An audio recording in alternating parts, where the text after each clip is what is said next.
Good morning students. আজি মই class 9 ৰেখা কোণ চেপ্টাৰটো কন্টিনিউ কৰিম। ৰেখা কোণত আমি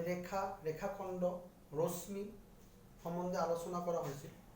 এতিয়া ৰশ্মিৰ পৰা কেনেকৈ কোণ উৎপন্ন হয় আৰু কোণৰ প্ৰকাৰবিলাকৰ সম্বন্ধে আমি আজি আলোচনা কৰিম।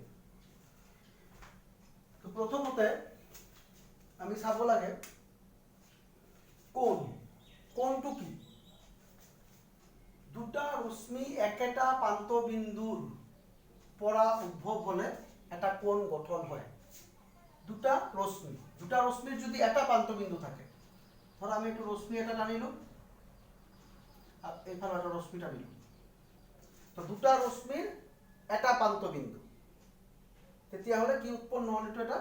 কোণ উৎপন্ন হ'ল। এই দুটা ৰশ্মিক কোৱা হ'ব বাহু, প্ৰান্তবিন্দুটো কোৱা হ'ব শীৰ্ষবিন্দু, আৰু এইটো হ'ল আমাৰ কোণ। তো আমি ইয়াতে লিখি দিয়া হৈছে শীৰ্ষবিন্দু আৰু দুটা বাহু আৰু শীৰ্ষবিন্দুৰ মাজত উৎপন্ন হয় কোণ। এতিয়া কোণৰ প্ৰকাৰ, কোণবিলাক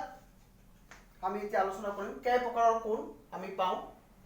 এক নম্বৰ হ'ল সূক্ষ্ম কোণ। সূক্ষ্ম কোণ কোনটো? 0 ডিগ্ৰী আৰু 90 ডিগ্ৰীৰ মাজত যিটো কোণ হ'ব এইটো হ'ব সূক্ষ্ম কোণ। এইটো 0 ডিগ্ৰীতকৈ ডাঙৰ কিন্তু 90 ডিগ্ৰীতকৈ সৰু, সূক্ষ্ম কোণ। এইটো যেনেকৈ এইটো এটা সূক্ষ্ম কোণ হ'ব, এইটো 0 ডিগ্ৰীতকৈ ডাঙৰ হৈ আছে আৰু 90 ডিগ্ৰীতকৈ সৰু হৈ আছে, তো সূক্ষ্ম কোণ। আমি এইটো আঁকিছো, এইটো ABC, এইটো হ'ব তোমাৰ সূক্ষ্ম কোণ। 2 নম্বৰ সমকোণ, যিটো কোণৰ মাপ এক্সাক্টলি 90 ডিগ্ৰী। এইটো 90 ডিগ্ৰী। এইটো লাইনটো যদি তুমি একদম চিধা কৰি দিয়া, এনেকা ষ্ট্ৰেট কৰি দিয়া, তেতিয়াহ'লে এইটো কোণ হ'ব 90 ডিগ্ৰী। 3 নম্বৰ হ'ল স্থূল কোণ, অবটিউচ এংগেল বুলি কোৱা হয় ইংলিছত। 90 ডিগ্ৰীতকৈ ডাঙৰ কিন্তু 180 ডিগ্ৰীতকৈ সৰু। তাৰমানে এই কোণটো যদি তুমি এইফালে অলপ টানি আনা, এনেকা এইটোক যদি তুমি এনেকা অলপ টানি দিয়া, তেতিয়া যিটো কোণ উৎপন্ন হ'ব 90 ডিগ্ৰীতকৈ ডাঙৰ হৈ গ'লে আৰু 180 ডিগ্ৰীতকৈ সৰু। 90 ডিগ্ৰীতকৈ ডাঙৰ, 180 ডিগ্ৰীতকৈ সৰু হ'লে এইটো হ'ব স্থূল কোণ। ইয়াৰ পিছত আমাৰ আহিব সৰল কোণ, ষ্ট্ৰেট এংগেল। সৰল কোণটো 180 ডিগ্ৰী, ষ্ট্ৰেট লাইন। এইটো যিটো কোণ উৎপন্ন হ'ল এইটো ষ্ট্ৰেট এংগেল 180 ডিগ্ৰী। তাৰপিছত হৈছে আমাৰ প্ৰবৃত্ত কোণ, ৰিফ্লেক্স এংগেল। 180 ডিগ্ৰীতকৈ ডাঙৰ কিন্তু 360 ডিগ্ৰীতকৈ সৰু। এতিয়া যদি এই দুটা কোণক তুমি যদি এনেকৈ ভাঁজ কৰি দিয়া, ধৰা এনেকৈ আছে, যদি এনেকৈ ভাঁজ কৰি দিয়া, এই ওপৰ ফালে যিটো কোণ উৎপন্ন হ'ব, এইটো ধৰা এনেকৈ যদি কৰি দিয়া, এই ওপৰ ফালে যিটো কোণ উৎপন্ন হয়, এই যে কোণটো যদি এনেকৈ কৰি দিয়া, এইটো 180 ডিগ্ৰীতকৈ ডাঙৰ হৈ যাব, কিন্তু 360 ডিগ্ৰীতকৈ কি হ'ব? সৰু হ'ব। এইটো হ'ব প্ৰবৃত্ত কোণ। 360 ডিগ্ৰী মানে এইটো 180 ডিগ্ৰী, এইফালে 180 ডিগ্ৰী, টোটেল হ'ল 360 ডিগ্ৰী। তো আমি যদি এইটো এনেকৈ বেণ্ড কৰি দিওঁ এনেকৈ, তেতিয়াহ'লে এইটো 180 ডিগ্ৰীতকৈ ডাঙৰ হৈ গ'ল, কাৰণ ষ্ট্ৰেট হ'লে 180 ডিগ্ৰী হয়। তো এইখিনি যদি আমি বেণ্ড কৰি দিলোঁ, এইটো আমাৰ এইটো আছিল, এনেকৈ যদি চোৱা, এইটো যদি আছিল আমাৰ কোণটো, যদি এনেকৈ বেণ্ড কৰি দিওঁ, চোৱা 180 ডিগ্ৰীতকৈ অলপ ডাঙৰ হৈ গ'ল, এইফালেও ডাঙৰ হৈ গ'ল, আকৌ 360 ডিগ্ৰীতকৈ সৰু হ'ল, কাৰণ 360 ডিগ্ৰী হ'ব হ'লে গোটাই কোণটো হ'ব লাগিব এনেকৈ, মানে এইখিনি কম হৈ আছে 360 ডিগ্ৰীতকৈ, এইখিনি কম হৈ আছে, 180 ডিগ্ৰীতকৈ ডাঙৰ হৈ আছে কিন্তু 360 ডিগ্ৰীতকৈ সৰু হৈ আছে। এইটো হ'ব প্ৰবৃত্ত কোণ, ৰিফ্লেক্স এংগেল। তো আমি ইয়াতে সূক্ষ্ম কোণ পালো 0 ডিগ্ৰীতকৈ ডাঙৰ, 90 ডিগ্ৰীতকৈ সৰু। সমকোণ 90 ডিগ্ৰীৰ সমান। স্থূল কোণ 90 ডিগ্ৰীতকৈ ডাঙৰ কিন্তু 180 ডিগ্ৰীতকৈ সৰু। সৰল কোণ 180 ডিগ্ৰীৰ সমান, আৰু প্ৰবৃত্তি কোণ 180 ডিগ্ৰীতকৈ ডাঙৰ, 360 ডিগ্ৰীতকৈ সৰু। এইকেইটা কোণ আমি ইয়াতে পালো। Next, pair of related angles, পাৰস্পৰিক সম্পৰ্ক থকা কোণৰ জোৰ। যেনেকৈ পূৰক কোণ, দুটা কোণৰ লগ লগাই দিলে যদি তাৰ সমষ্টি 90 ডিগ্ৰী হয়, সেইটো হ'ব পূৰক কোণ যেনেকৈ ধৰা মই ইয়াতে এটা কোণ আঁকিছোঁ এই কোণটো দুটা ভাগ এটা হ'ল x আৰু এটা হ'ল y আৰু এই x আৰু y লগ লাগি কি হ'ব 90 ডিগ্ৰী ধৰা তুমি 90 ডিগ্ৰী কোণ এইটো আমাৰ 90 ডিগ্ৰী কোণ আমি জানো ষ্ট্ৰেট 90 ডিগ্ৰী কোণ এতিয়া আমি ইয়াতে এনেকৈ টানি দিলোঁ ধৰা এইটো 60 ডিগ্ৰী এইটো 30 ডিগ্ৰী এই দুটা কোণ লগ লাগি হ'ব 90 ডিগ্ৰী আৰু দুটা কোণ লগ লাগি যদি 90 ডিগ্ৰী হয় এইটো হ'ব পূৰক কোণ তাৰমানে দুটা কোণৰ সমষ্টি যদি 90 ডিগ্ৰী হয় এই কোণটো হয় পূৰক কোণ সম্পূৰক কোণ সাপ্লিমেন্টাৰী এংগেল যদি দুটা কোণৰ মাপৰ সমষ্টি যদি 180 ডিগ্ৰী হয় 180 ডিগ্ৰী হ'ব কাৰণে আমাৰ সৰল কোণ লাগিব যদি সৰল কোণটো আঁকিছোঁ মই এটা এইটো সৰল কোণ ইয়াক দুই ভাগ কৰি দিলা এই গোটাই কোণটো হ'ল 180 ডিগ্ৰী এইটো কোণ এই নীলা কোণটো আৰু এই বগা কোণটো এই দুটা লগ লাগি হ'ব কিমান 180 ডিগ্ৰী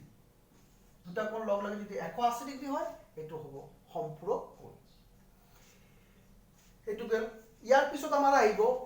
সন্নিহিত কোণ এডজাস্টেন্ট এংগেল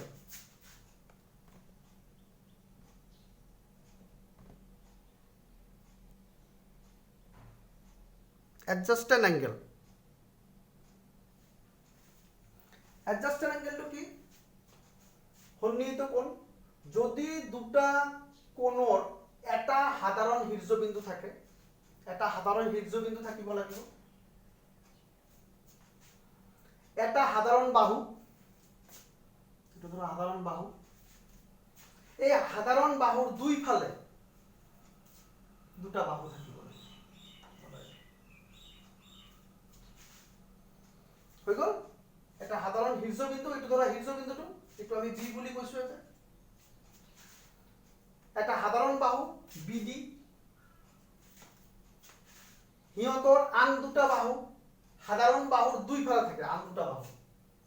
এটা হল এবি আৰু এটা হল পিসি তেন্তে দুটা কোণ উৎপন্ন হোৱা দুটা কোণ কি বুলি কোৱা হ'ব সন্নিহিত কোণ তাৰমানে এই দুটা কোণ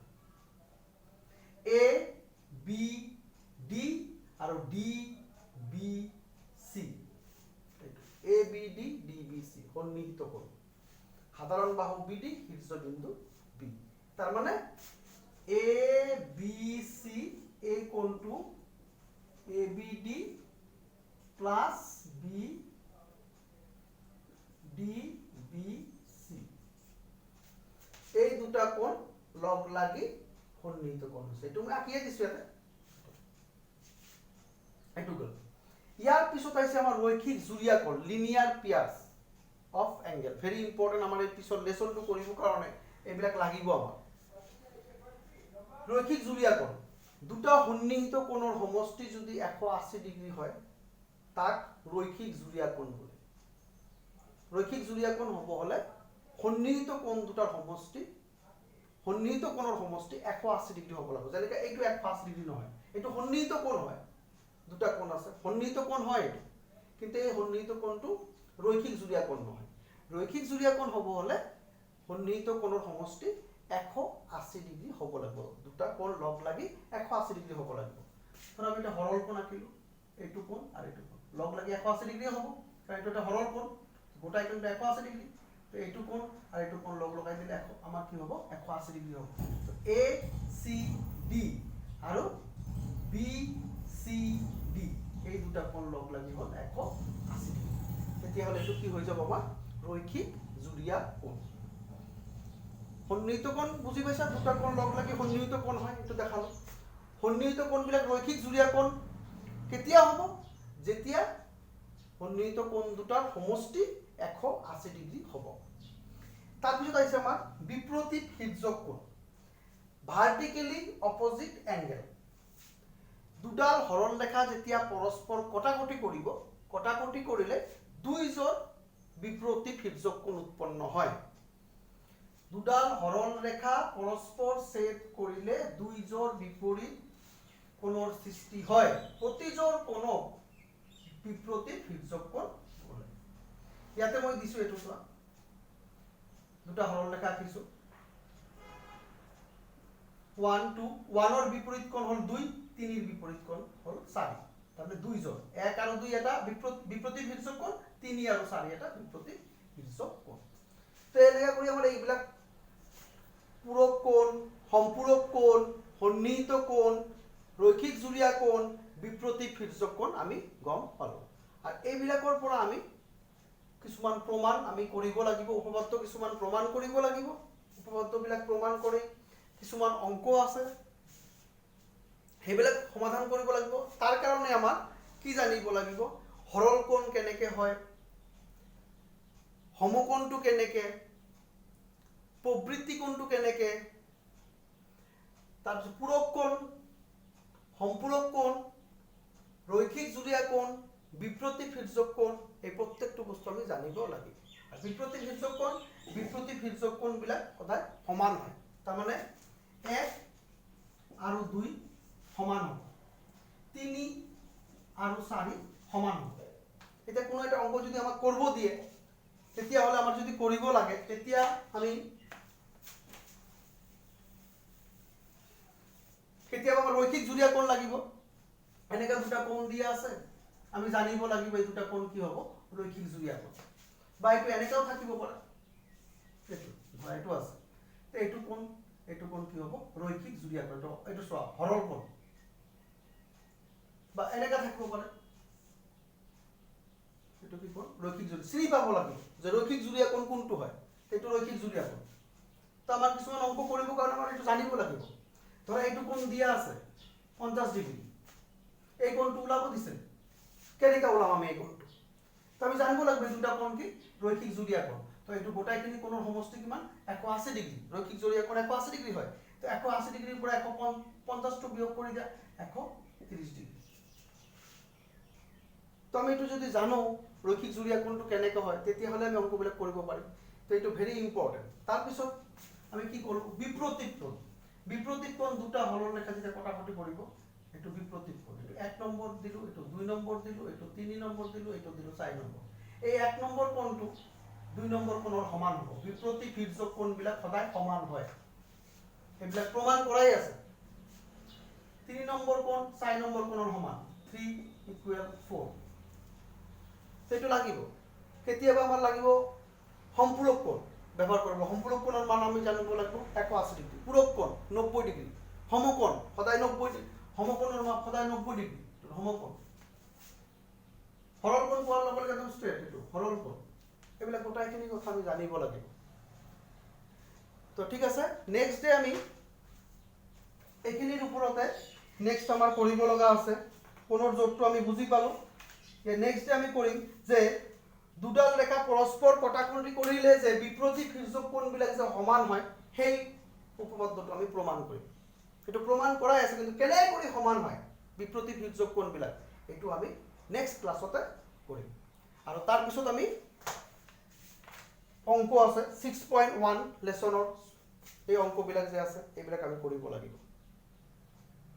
এইটো কৰিব হলে আমাৰ এই কথাবিলাক জানিব লাগিব আশা কৰিম তোমালোকে এইটো বুজি পাইছা এইটো তোমালোকে ভালদৰে ষ্টাডি কৰিবা